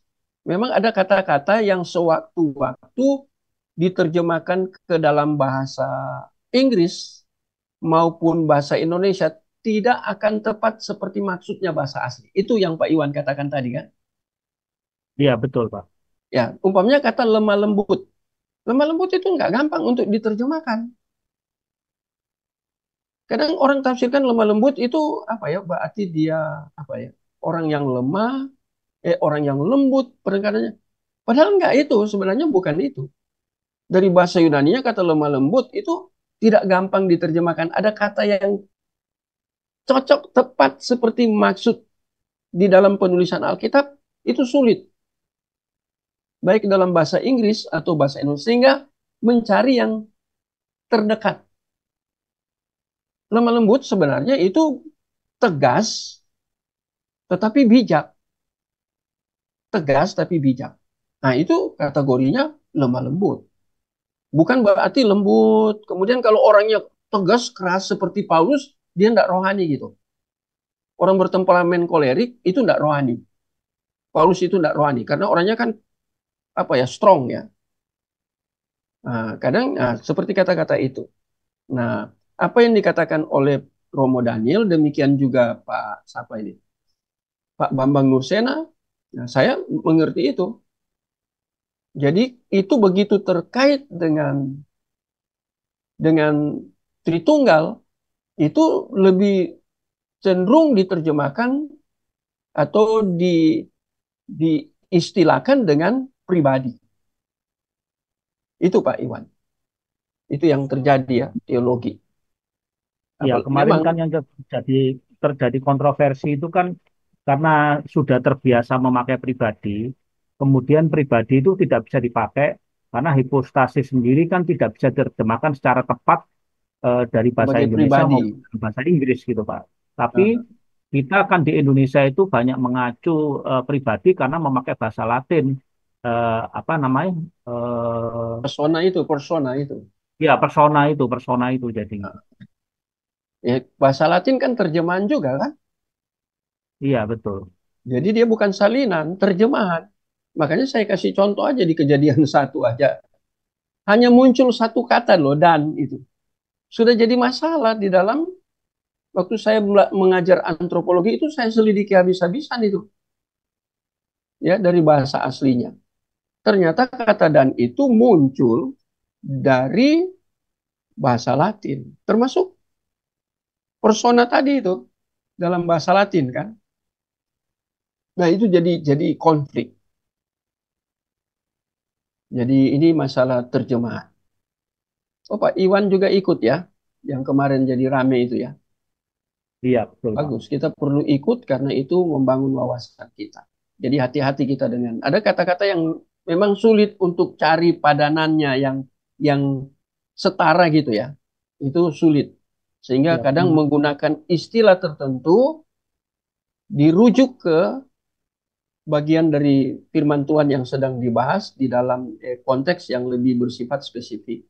Sehingga itu disebut pribadi hipostasis itu. Lebih ke arah pribadi. Oke? Oke, Cukup terima ya kasih Pak? Pak. Terima kasih. Cukup Pak. Terima Nah, lihat kasih. ini sekarang ya. Ini pada abad-abad awal gereja Kristen. Ini Irenaeus. Berpendapat bahwa jika gereja menerima. Nah, ini dia pakai kata ini karena ini dalam bahasa Inggris diterjemahkan ke bahasa Indonesia. Pengusiran perjanjian lama dari kitab suci. Nah, ini yang jadi masalah oleh siapa? Ini bidat Marcion. Jadi PL mereka tolak. Irenaeus ini. Ya.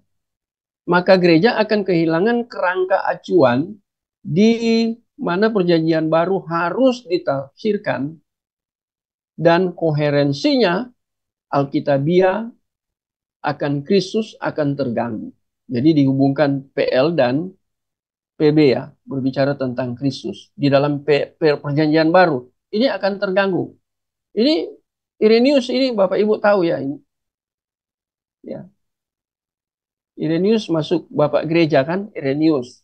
Nah, ini dia membicarakan tentang bagaimana kalau kita membangun teologi biblikal, ini kita tidak menggunakan PL, hanya PB. Banyak kan orang sekarang berkhotbah dari PB, lebih berat ke PB. Padahal dari PB, kita harus hati-hati karena ada bagian-bagian dari perjanjian baru itu antitipenya. Kalau apalagi kita bicara tentang Kristologi, tentang Kristus. Itu tipenya, itu semua ada di PL.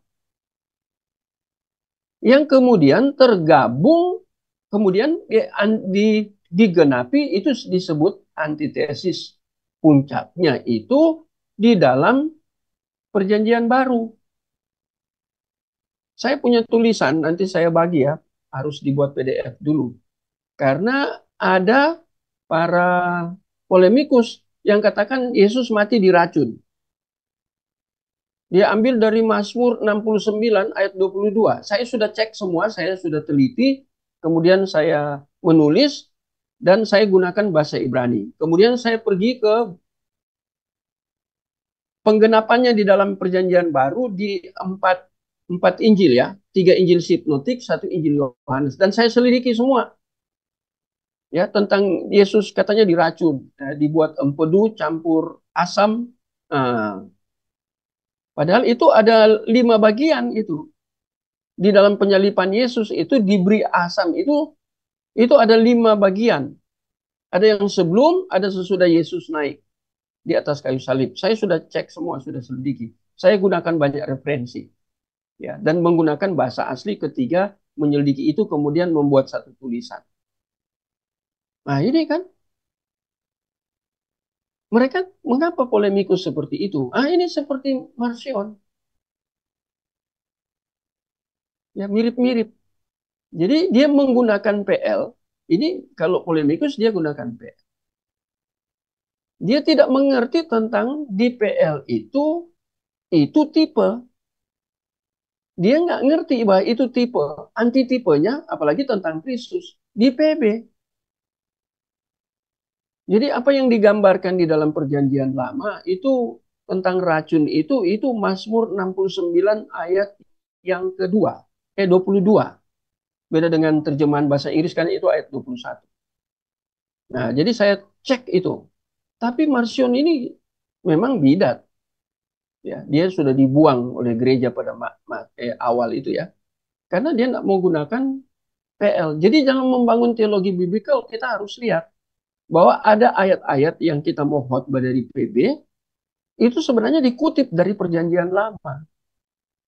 Nah, kita harus hati-hati di sini. Harus cek apakah ada di perjanjian lama. Sebenarnya yang kita sedang baca itu antitipenya. Tipenya ada di PL. Apakah Bapak Ibu sudah belajar tipe dan antitipe? Pak Iwan sudah? Belum, Pak. Oh iya, belum ya. Saya sekilas saja Pak di Pak Budi Asali. Oh iya, Budi Asali banyak tulis itu. Ya, saya sering gunakan istilah-istilah seperti itu yang memang tidak umum. Yang kedua bukan hanya tidak umum, tidak dibicarakan di dalam gereja. Di PA pun dalam gereja nggak pernah itu. Waktu saya PA-PA yang di Batam, kemudian saya PA yang di base yang ada di, karena saya gembalanya, yang ada di, saya pelayanan sempat 3 tahun lebih di Kalbar, saya kekuatan gereja yang dipercayakan ke saya sebagai gembala itu kekuatannya di PA. Sampai majelis-majelis GKA itu datang ke gereja karena tahu saya yang PA. Mereka mau belajar memang. Dan itu memang pendalaman Alkitab, bukan pendangkalan Alkitab. Nah, saya salah satunya membicarakan tentang Kristus waktu PA. Saya bicara dari PL dulu. Mereka kaget. Karena itu ada gambarannya, ada deskriptifnya di PL. Kemarin kan saya bilang tentang Ehye, Eser, Ehye. Itu begitu di Septuaginta dan muncul di Injil Yohanes. Injil Yohanes kan kita tahu lebih mengedepankan tentang kristologi itu Injil Yohanes. Beda dengan 3 Injil sinoptik. Bapak Ibu tahu bedanya Injil Yohanes dengan 3 Injil sinoptik apa bedanya? Lupa ini. Halo? Apa bedanya? Injil Yohanes dan bagaimana kalau kita membuat tentang kristologi yang biblical? Kita menggunakan 3 Injil, yaitu sinoptik dan Injil Yohanes. Bagaimana kita mengintegrasi 3 ini dengan 1 ini? Tahu Bapak Ibu, untuk membangun kristologi yang biblical. Nah ini, belum ada yang pikirkan ke situ ya. Halo? Belum Bapak. 3 Injil itu mulai dari status kerendahan Yesus. Matius mulai dari silsilah. Memangnya Allah punya silsilah? Enggak. Berarti itu kan membicarakan tentang status kerendahan Yesus. Markus juga mulai dari pasal-pasal di awal dari Injil Markus juga mulai semua dari status kerendahan Yesus.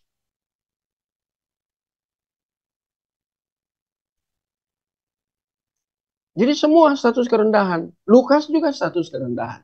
Begitu masuk di Injil Yohanes, itu mulai dari apa? Praeksistensi Yesus. Pada mulanya. En arche bahasa Yunani adalah firman.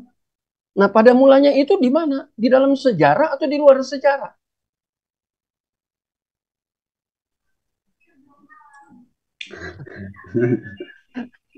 Ini kan jadi menarik. Kata arke di situ, Bapak Ibu harus tafsirkan. Interpretasi ini kanon biblical tentang kristologi. Ya, Irenaeus sudah serang si Marcion karena dibuang.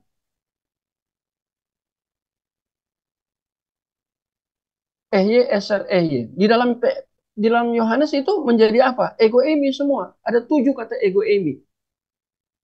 Ya, saya sudah punya video, tapi saya khotbah tentang ego eimi itu minimal 1 jam. Lama memang. Orang bosen. Istri saya protes saya. Jangan bicara lama kalau di YouTube. Orang 1 jam sudah blenger. Tahu blenger ya? Sudah bosen. Mau dengar YouTube-mu 1 jam. Tapi sudah terlanjur. Saya sudah buat ego eimi sudah 4 apa 5 ego eimi di dalam Injil Yohanes. Saya jelaskan awalnya itu dari Ehye Eser Ehye. Aku adalah aku. Aku adalah itu. Ehye Eser Ehye ya. Keluaran pasal 3 ya. Waktu Iya dia Pak, ayat perkenalkan 14. diri. Nah itu menarik loh. Nah ini maksudnya dari Irenaeus. Jangan buang tuh PL. Ya, ada orang khotbah PB terus nggak pernah PL. Saya buat disertasi pertama, doktor saya pertama, Itu saya buat dari PB. Tentang faith and reason. Reason. Ya. Iman dan akal budi. Itu kunci dari tema saya buat dari PB. Tapi begitu saya ambil doktor kedua lagi, saya enggak buat dari PB, saya buat dari PL. Itu Yohanes bukan, Esra pasal 7 ayat 10. Itu tema saya dari PL. Jadi yang dokter satu ambil dari PB, yang dokternya satu ambil dari PL. Supaya balance, seimbang. Dan saya tulis pakai bahasa Ibrani tentunya. Karena saya orang eksegetis, orang biblical, kecenderungannya eksegetis. Buat apa-apa pasti eksegetis. Ya. Tulisan-tulisan saya banyak eksegetis. Jadi kita lihat ya, ada masalah ya. Waduh, ini cepat sekali waktu. Nah, ini tentang itu ya. Rasul Paulus juga melihat kitab suci perjanjian lama sebagai kerangka acuan di mana kematian dan kebangkitan Kristus harus dipahami sesuai dengan tradisi. Pra Paulus sebelum Paulus ya, yang ia kutip. Coba lihat 1 Korintus 15 ayat 1 sampai 3. Coba baca dengan cepat. Ya, ini sudah terakhir ya. 1 Korintus 15.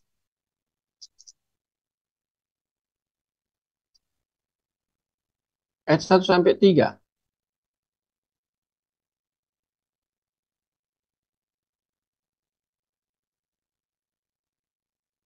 Oke, siapa yang baca? 1 Korintus 15, 1 sampai 3.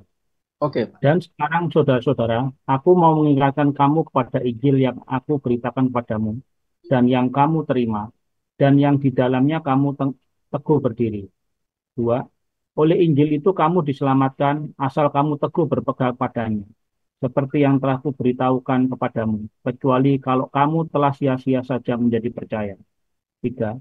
Sebab yang sangat penting telah kusampaikan kepadamu, yaitu apa yang telah kuterima sendiri, ialah bahwa Kristus telah mati karena dosa-dosa kita, sesuai dengan kitab suci. Itu yang kata terakhir itu, sesuai kitab suci, maksud Paulus. Kitab suci yang mana zaman Paulus sudah ada? PL.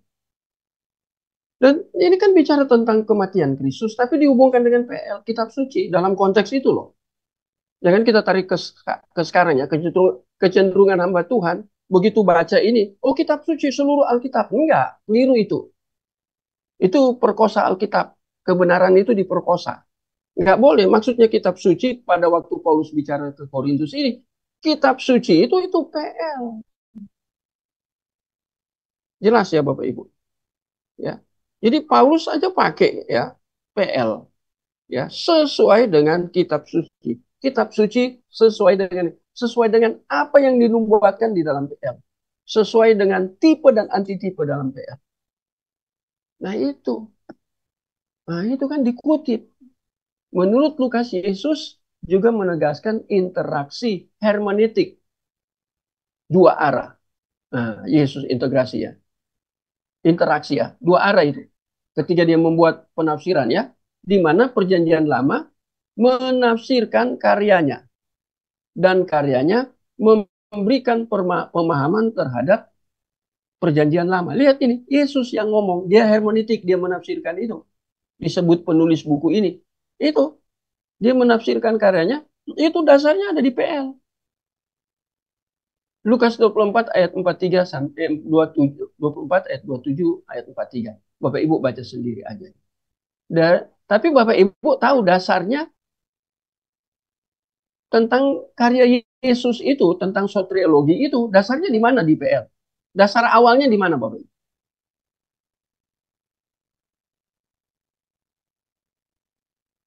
Bahasa Latin yang terkenal? Injil pertama itu. Kejadian 3 ayat 15. Evangelion. Iya, Evangelion itu. Injil pertama itu di dalam Kejadian 3 ayat 15. Itu sudah diberitakan bagaimana Yesus mati.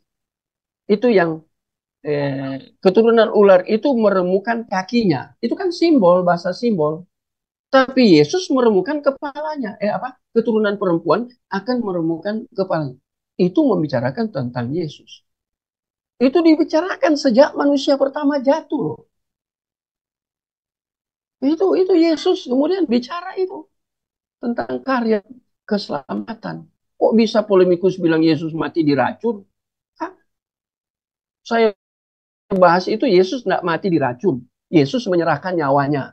Kalau dia nggak serahkan, nggak mati-mati dia. Tapi karena dia harus mati meremukan kepalanya, meremukan kakinya, ya, keturunan dari ular ya, itu meremukan kakinya itu. Ah, jadi Yesus nggak mati karena racun. Yesus menolak, hanya mencicipi. Saya jelaskan semua, nanti saya kirim PDF ya, Bapak Ibu baca sendiri. Ya, ini ada lagi ya, Ulrich Luz. Baik Paulus,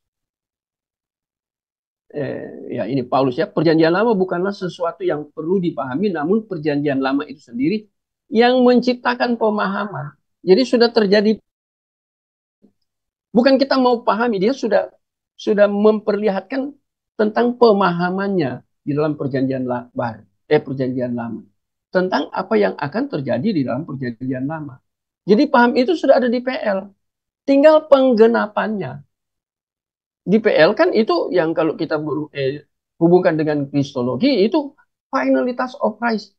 Itu mata kuliah di dalam kristologi yang seringkali tidak diajarkan tentang Yesus yang finalitas.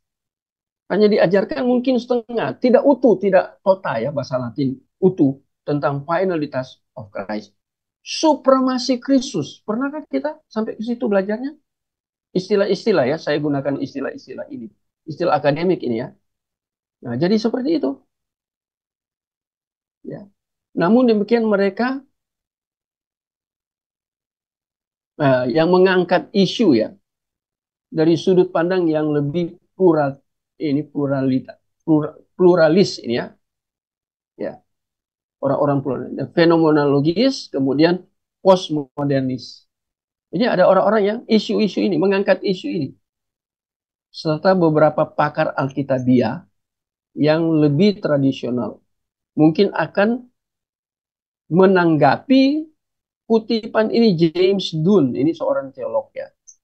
Di atas dengan pertanyaan, siapakah,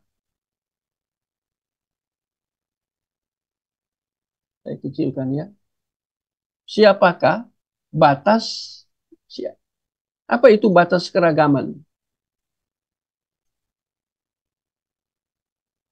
Keluar kanon dapat diterima. Jadi kanon itu seluruh Alkitab ya yang sudah kanonik ya. Ini jadi pertanyaan Dun tanya ini. Kepada ini yang orang pluralis, fenomenologis, kemudian postmodern. Dun tanya ini. Bukankah batasan ini buatan yang dipaksakan oleh gereja Kristen? Nah, dia libatkan gereja atau teolog yang dominan. Para teolog ya, di dalam gereja ada orang-orang yang sekolah kemudian menjadi teolog, tapi kemudian teolog ini membangun bukan berdasarkan biblical, alkitabiah atau teologis, tidak. Itu buatan yang dipaksakan ya pada abad ketiga dan keempat. Ada kan? Ini aliran-aliran yang dimaksud abad ketiga, abad keempat itu muncul aliran-aliran yang heresi itu yang sesat, bidat. Ya, muncul pada abad-abad itu juga. Nah, ini menjadi tantangan dan itu bidat-bidat itu di gereja atau di luar gereja, dalam gereja. Siapa mereka? Itu mereka sering menyebut dirinya teolog pada zaman itu. Nah, ini James Dunn ini mempermasalahkan itu. Sesuatu yang tidak teologis.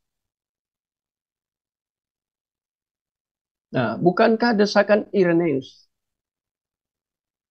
harus ada U di sini untuk menggunakan keempat Injil sebagai suatu kesatuan kanonik, mereduksi dan meratakan kesaksian dan tradisi khas masing-masing penginjil.